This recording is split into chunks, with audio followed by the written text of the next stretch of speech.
membre du comité d'orientation du labo de l'économie sociale et solidaire, et puis également membre du conseil de l'inclusion par l'emploi et du conseil supérieur de l'économie sociale et solidaire. Donc vous voyez un peu l'idée, c'est d'autres types d'entreprises que les entreprises classiques dont on entend parler à la radio. Et vous allez voir que ce genre de parcours est extrêmement inspirant. Donc maintenant, je vais laisser la parole à Christophe Chevalier. Je suis effectivement PDG d'un groupe qui travaille sur la question de la résilience des territoires, sur le développement économique endogène. Un des exemples qu'on prendra, c'est celui de la chaussure, parce que c'est une activité qui était emblématique du territoire, mais je vous parlerai également de start-up de territoire, de start-up de développement durable. Et puis je vais essayer de le faire un peu plus rapidement que le temps qui nous était imparti, pour que on puisse avoir un échange. Pour moi, l'intérêt d'être devant vous aujourd'hui, c'est un petit peu ça, c'est de vous raconter une histoire, un parcours, et puis prendre le temps d'échanger. Donc je compte sur vous pour des tas de questions et des tas de remarques une fois que j'aurai terminé. Je voulais aussi, avant d'aborder ces questions, aborder avec vous deux notions qui sont des notions relativement récentes dans le monde économique, qui sont l'entrepreneuriat social et les questions d'innovation sociale. En fait, l'entrepreneuriat social, c'est un espace qui se trouve exactement entre l'entreprise classique, dont on connaît les besoins, les stratégies, et des modèles d'intérêt collectif qui sont représentés en France avant tout par la puissance publique, l'administration, etc. Des associations aussi qui ont des missions de service public. Et donc, entre être fonctionnaire ou travailler chez Total, pour grossir le trait, il y a un espace qui se développe, qui vient des pays anglo-saxons et qui s'appelle l'entrepreneuriat social. C'est quoi l'entrepreneuriat social ? Eh bien, c'est un espace où la finalité de l'entreprise, c'est pas simplement une finalité économique, mais c'est bien une finalité sociale. En fait, ce qu'on peut retenir dans l'entrepreneuriat social, parce que ce sont de vraies entreprises qui ont besoin de dégager des marges de manœuvre, c'est qu'elles sont pas là pour faire du profit. C'est pas leur objectif premier. Leur objectif premier, c'est de répondre à une mission sociale, sociétale, et elles le font à travers une entreprise. Peut-être dernier point sur l'entrepreneuriat social, pour qu'on se comprenne bien, qu'on sache bien de quoi on parle. J'ai marqué ne pas confondre des formes qui pourraient ressembler à de l'entrepreneuriat social et qui n'en sont pas. Google, donc la responsabilité sociale des entreprises. Là, on a quoi ? Eh ben, on a des entreprises qui organisent des tas de moyens et qui donnent des tas de moyens à leurs salariés. Chez Google, vous avez des crèches, des cantines gratuites, vous avez des salles de repos avec tout ce que vous voulez à l'intérieur. C'est pas de l'entrepreneuriat social, c'est de la responsabilité sociale des entreprises. Vous avez, par exemple, la Fondation Total, qui distribue 50 millions pour des actions culturelles, de solidarité, d'environnement. C'est-à-dire que Total, sur 30 milliards de produits pétroliers, trouve une petite manne de 50 millions et fait de la philanthropie. Et puis, vous avez l'entrepreneuriat social, où là, donc j'ai pris un exemple d'un groupe qui s'appelle le groupe Envie, qui travaille ces questions de développement durable sur deux grands axes. Le premier, c'est l'économie circulaire, puisque leur métier, c'est de récupérer de l'électroménager en fin de vie, de le reconditionner. Donc, on est vraiment sur des stratégies d'économie circulaire. Et la deuxième action de développement durable, c'est qu'ils en profitent pour faire de l'insertion, de la formation pour des personnes qui sont au chômage, et notamment ceux qui sont au chômage depuis longtemps et qui ont des difficultés à retrouver un emploi. Le deuxième petit élément de cadrage, c'est l'innovation sociale. En fait, là aussi, on va faire simple. L'innovation, vous connaissez, vous, en premier, peut-être l'innovation technologique. C'est-à-dire que on invente, ou plutôt on intègre dans des processus de fabrication des inventions. C'est ça l'innovation, hein. C'est la différence entre innovation et invention. Donc on connaît beaucoup l'innovation d'organisation, l'innovation technologique, et depuis 10, 15, 20 ans, on reconnaît la question de l'innovation sociale, c'est-à-dire de la capacité à agir sur le tissu social en le mobilisant. Des exemples, par exemple, d'innovation sociale, c'est la création de liens intergénérationnels qui permettent aux personnes âgées de ne pas être toutes seules dans une maison de retraite. Mais c'est aussi, il vient à l'idée 1083, qui est une entreprise qui a réintégré, qui vend des jeans, qui fabrique des jeans. Vous les connaissez peut-être, c'est des Romanais aussi. Et cette entreprise 1083, elle a repensé tous les systèmes de fabrication et de distribution, notamment en évitant les intermédiaires. Elle a fait de l'innovation sociale pour relancer une industrie, celui du jean. En fait, il faut, quand on parle d'innovation sociale ou d'entrepreneuriat social, on pense souvent au travail social, et en fait c'est une erreur. Je vais vous parler de réindustrialisation sur les métiers de la chaussure, etc. Et ça fait partie de ça. Et pour finir sur ces concepts, aujourd'hui par exemple, le crédit impôt recherche peut être validé sur de l'innovation sociale, et ça c'est quelque chose d'extrêmement nouveau. Voilà ce que je voulais vous dire en introduction, et je démarre cette aventure entrepreneuriale autour d'Archer. Archer, ça se trouve à Romans-sur-Isère, et Romans-sur-Isère, c'était la capitale de la chaussure de luxe.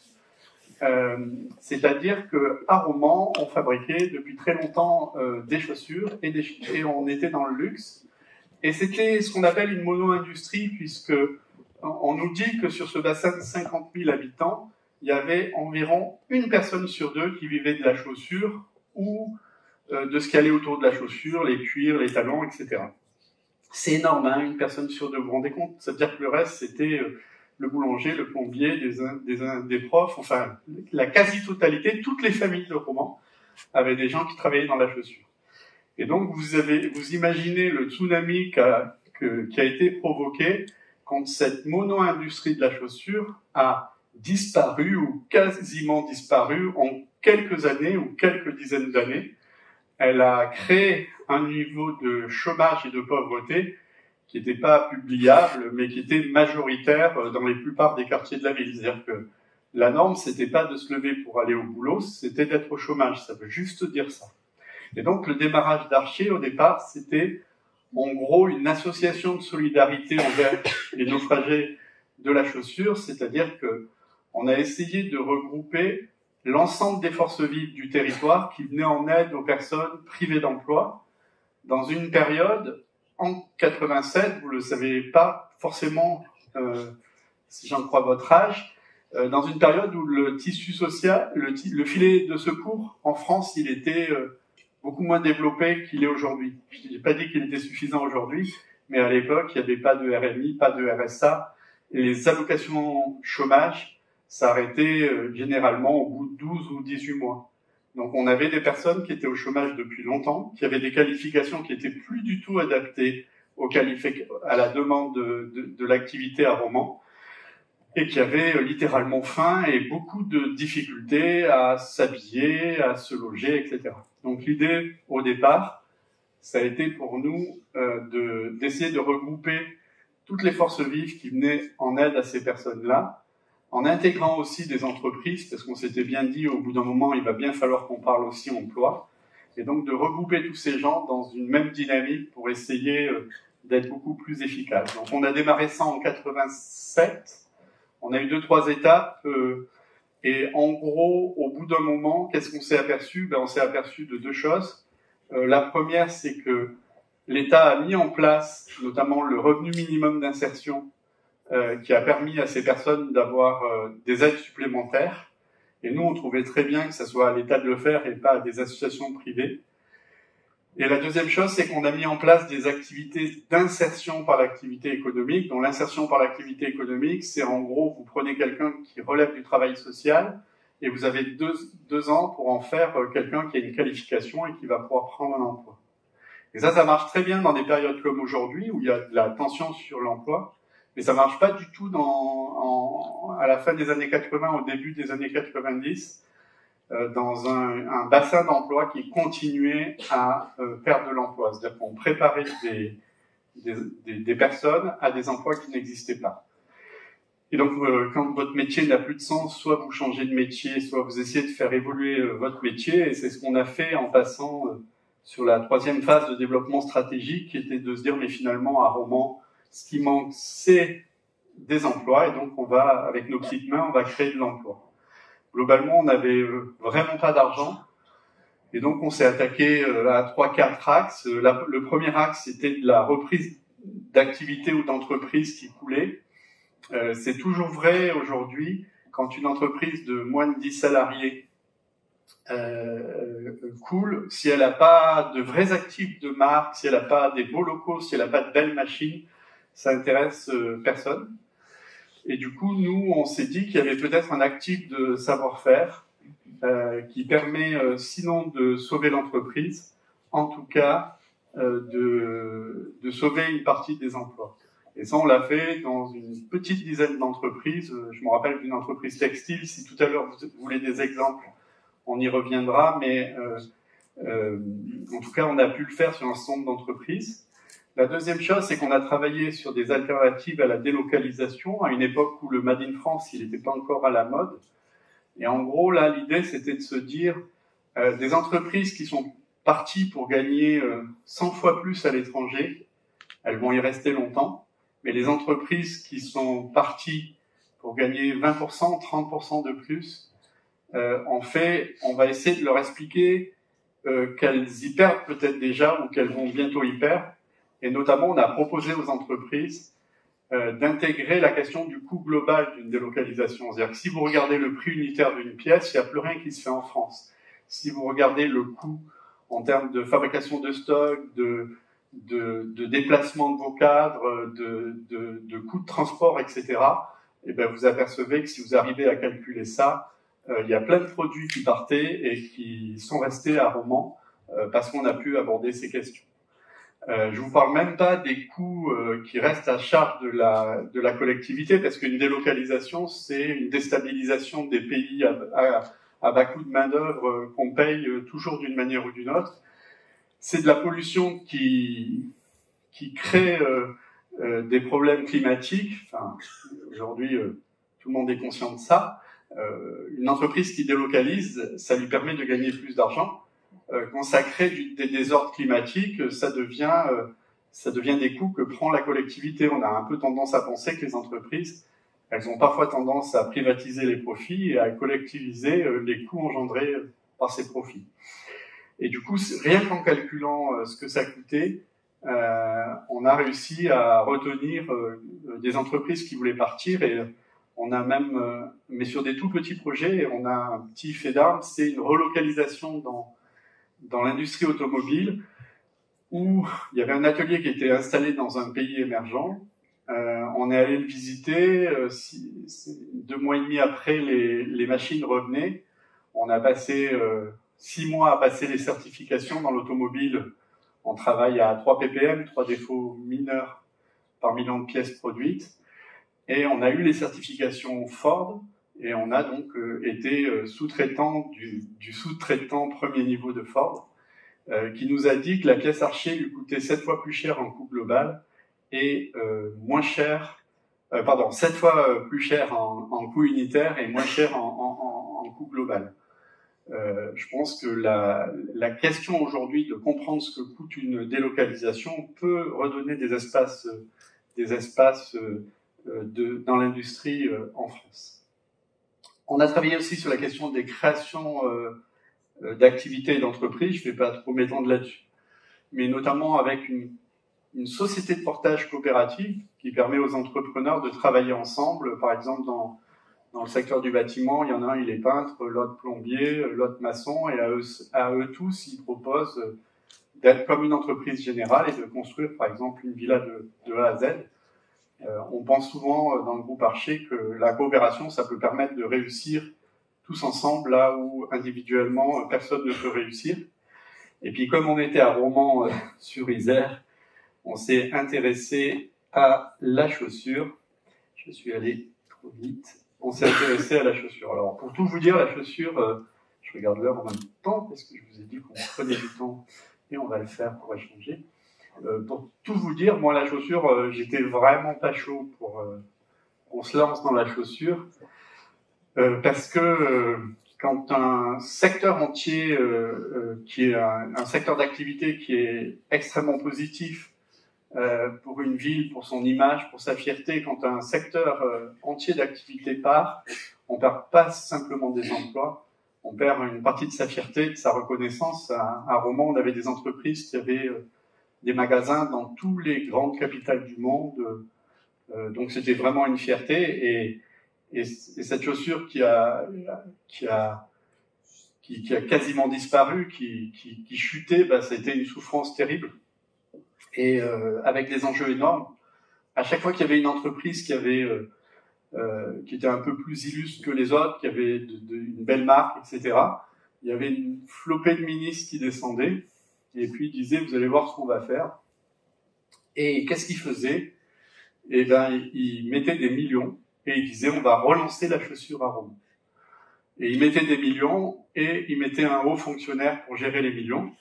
Et moi, j'avais pris l'habitude de dire, bah, ils ont déjà créé un emploi, celui du haut fonctionnaire, mais normalement, ils vont en rester là. Pourquoi? Parce que on était dans un modèle économique qui ne fonctionnait plus du tout.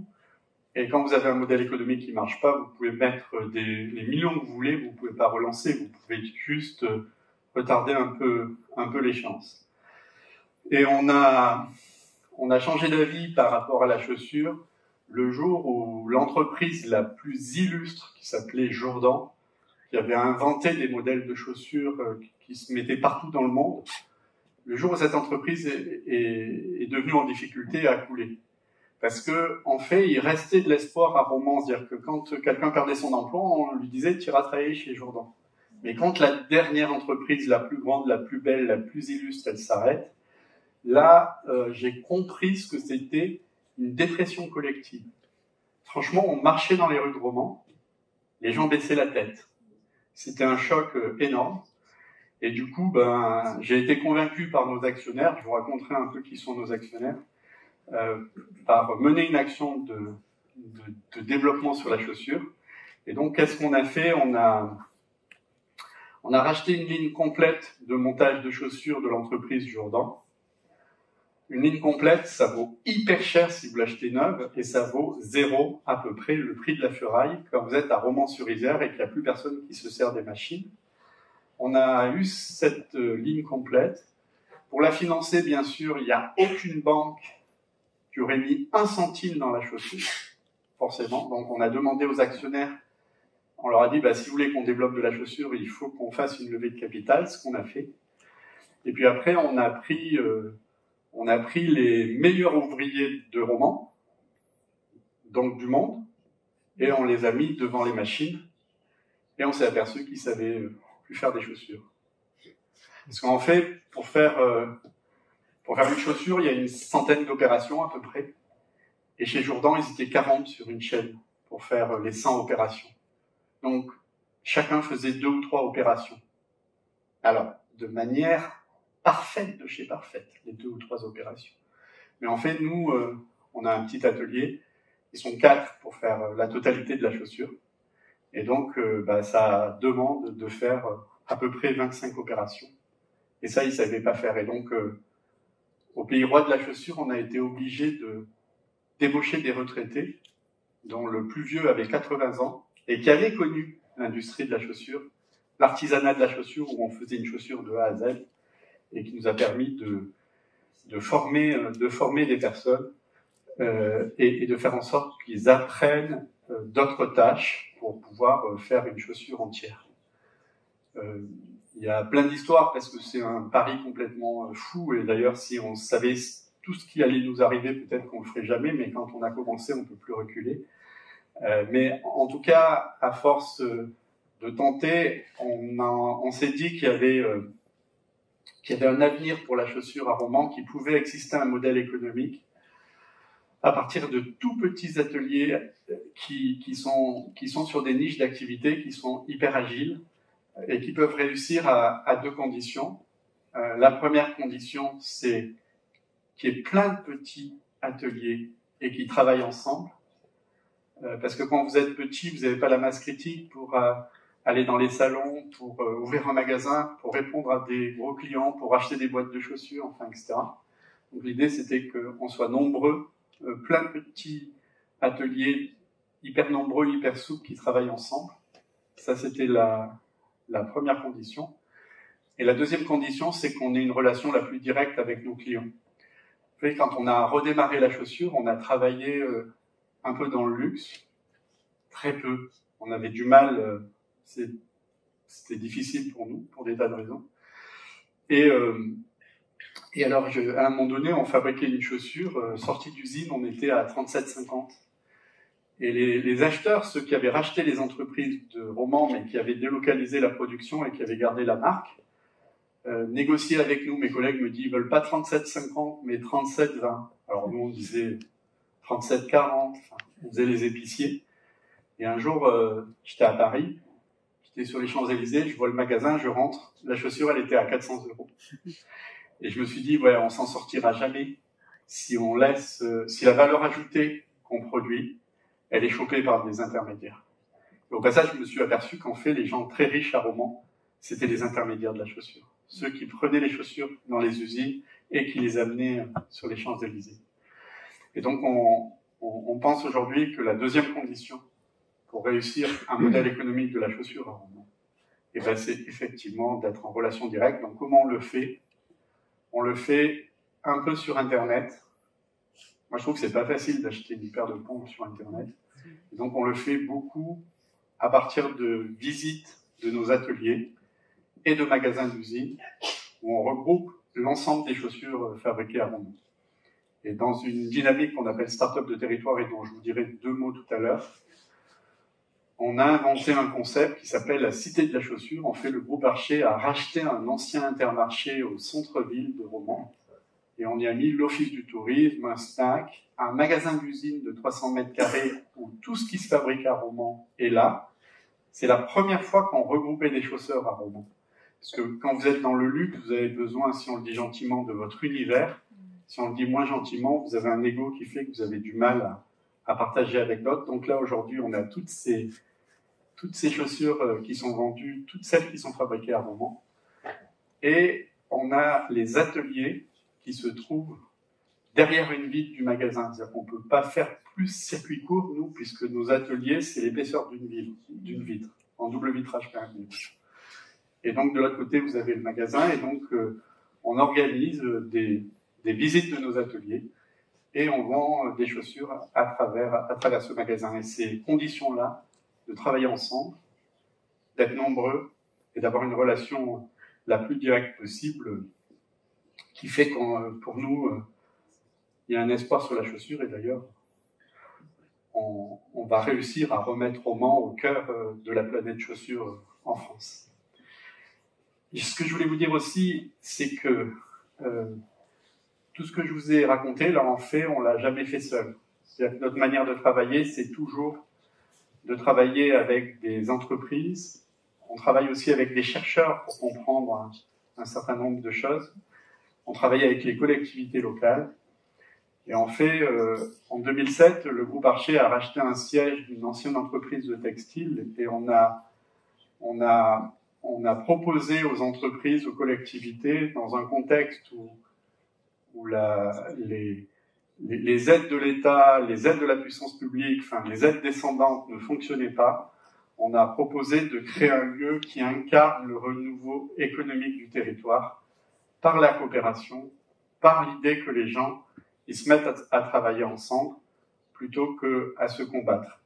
J'aime bien dire que dans un territoire, pour le dire en creux, si on imagine qu'il y a un territoire où une entreprise, elle passe 20 ou 30% de son temps à essayer de piquer le client du collègue ou si au contraire, ce qui se passe aujourd'hui dans l'entreprise, dans la chaussure, quand vous avez une machine cassée, votre collègue vous prête sa machine, et ben, si on regarde ces deux territoires-là, on voit bien le territoire qui va être celui qui va s'en sortir, qui va pouvoir se développer, réussir à faire face aux crises, etc. C'est le territoire où on coopère. Et moi, j'aime bien aussi dire que le territoire où j'ai envie de vivre, c'est celui où on coopère. J'ai pas envie d'amener mes gamins à l'école, maintenant ils sont grands, je les amène plus à l'école, mais dans un endroit où il y a quelqu'un qui arrive et je lui ai piqué son marché.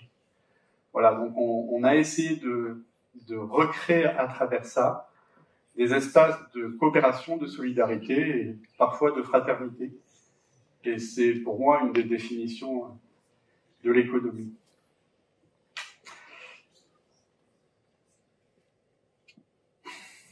Dernier point avant qu'on échange ensemble. Ouais, je suis bien. C'était quand? Été 2015.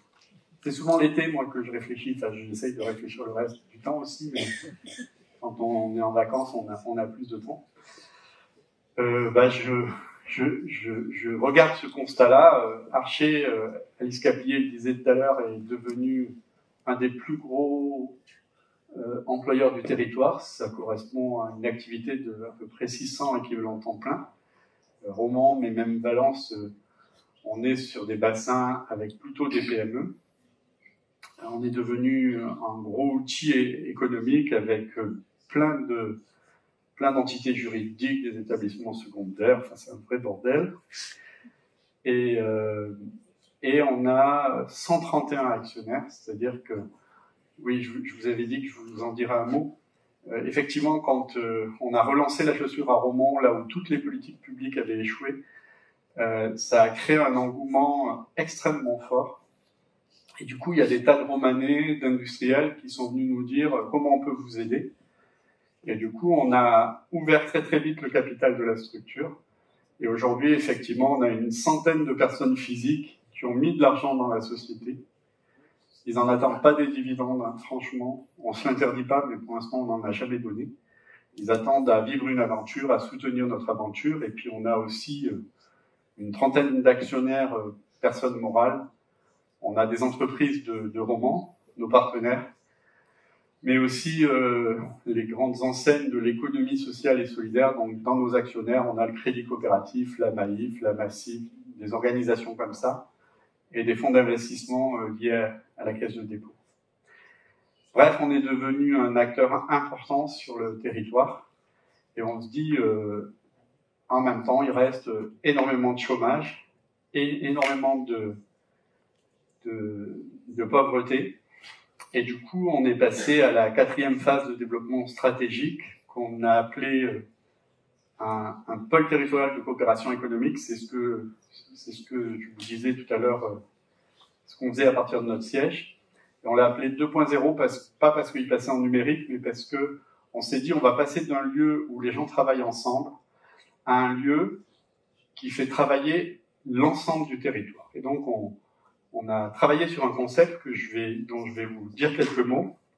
On s'est dit, le temps d'une soirée créative, on va essayer de mettre dans une même salle l'ensemble du territoire, ce qu'on appelle, nous, le territoire à 360 degrés. C'est-à-dire pas simplement les chefs d'entreprise, les élus, mais aussi les collégiens, les réfugiés, les retraités, les chômeurs, les ouvriers, etc. On va essayer de créer un climat de bienveillance, d'énergie, d'envie de travailler en transparence. On va essayer de casser les institutions. Alors les institutions, ça veut dire ce qu'on représente chacun d'entre nous. C'est-à-dire que si vous demandez, si vous faites par exemple une table pour réfléchir à l'emploi et qu'il y a un endroit où il y a le directeur du travail, ben, il va se passer deux choses. Il y a plein de gens qui ont des idées mais qui vont pas oser s'il y a le directeur du travail.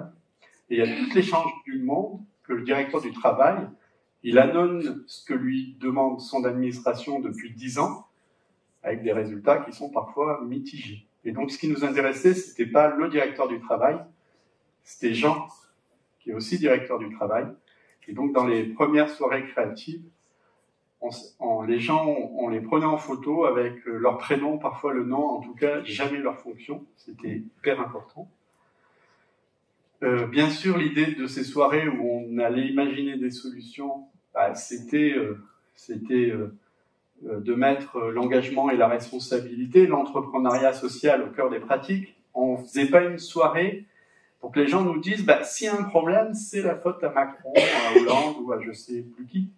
Peu importe ce qu'on en pense, en tout cas là c'était pas les objectifs, c'était d'essayer de trouver des solutions. Et après l'idée c'était de s'emparer de tous les sujets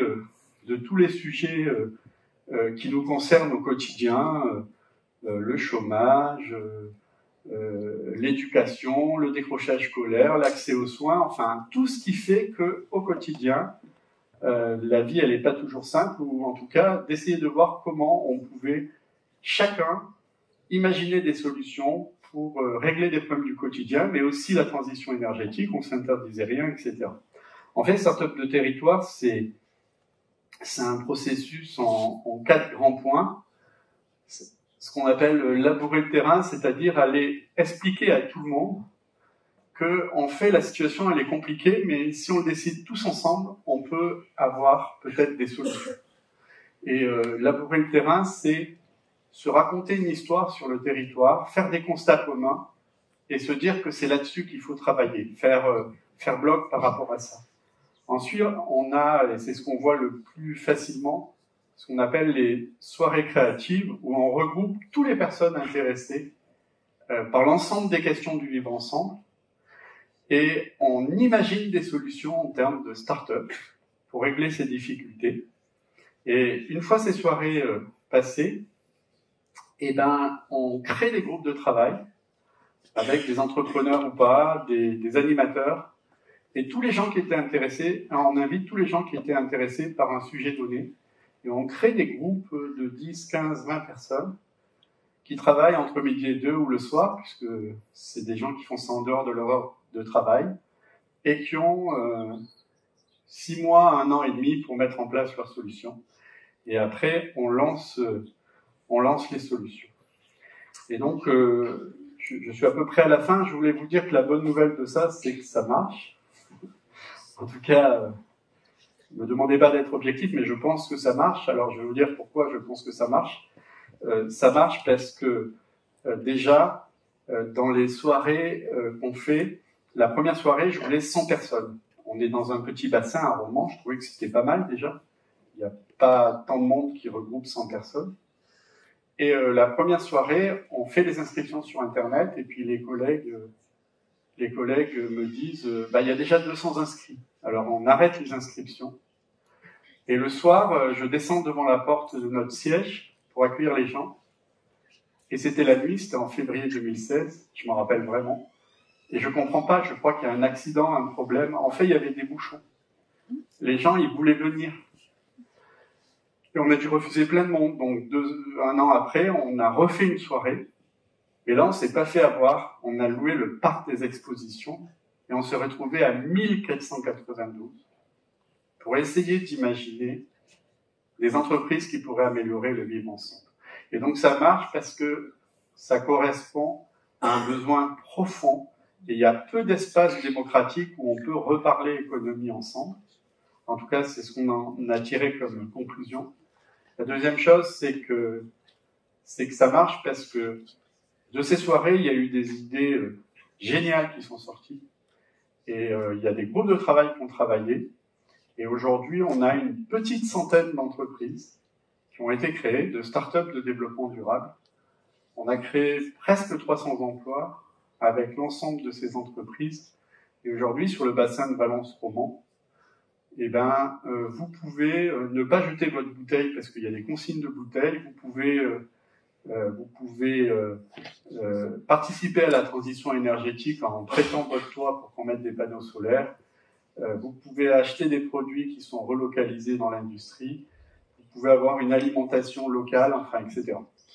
Et du coup, et pour finir, et pour nous, on l'a vécu, on fait un peu comme un rêve. L'État s'est intéressé à ce qu'on faisait et nous a proposé de candidater à un programme d'investissement d'avenir. Et donc, on l'a fait avec l'agglomération Valence-Roman, puis une petite université de province qui s'appelle l'UGA, je ne sais pas si vous connaissez.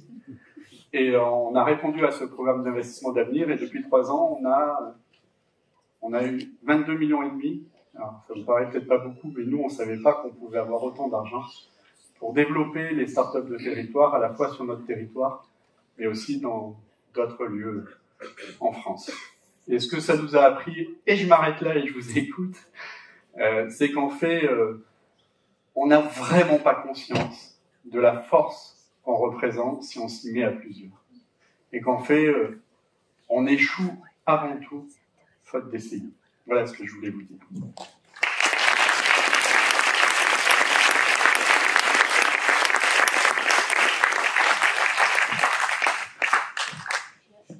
J'espère que vous avez apprécié, que ça vous donnera des idées, que c'est inspirant. Je trouve, vous voyez que c'est quelque chose qui est en construction à plusieurs reprises. Il vous a indiqué qu'il travaillait donc ce concept de start-up de territoire aussi en parallèle avec des chercheurs du monde économique et social. Donc vous voyez que c'est un concept qui est en construction, donc je trouve que c'est assez intéressant. Et que j'espère que peut-être ça donnera des idées à certains ou certaines dans la suite et dans votre carrière professionnelle. Voilà. Et merci Christophe. Merci à vous. Merci.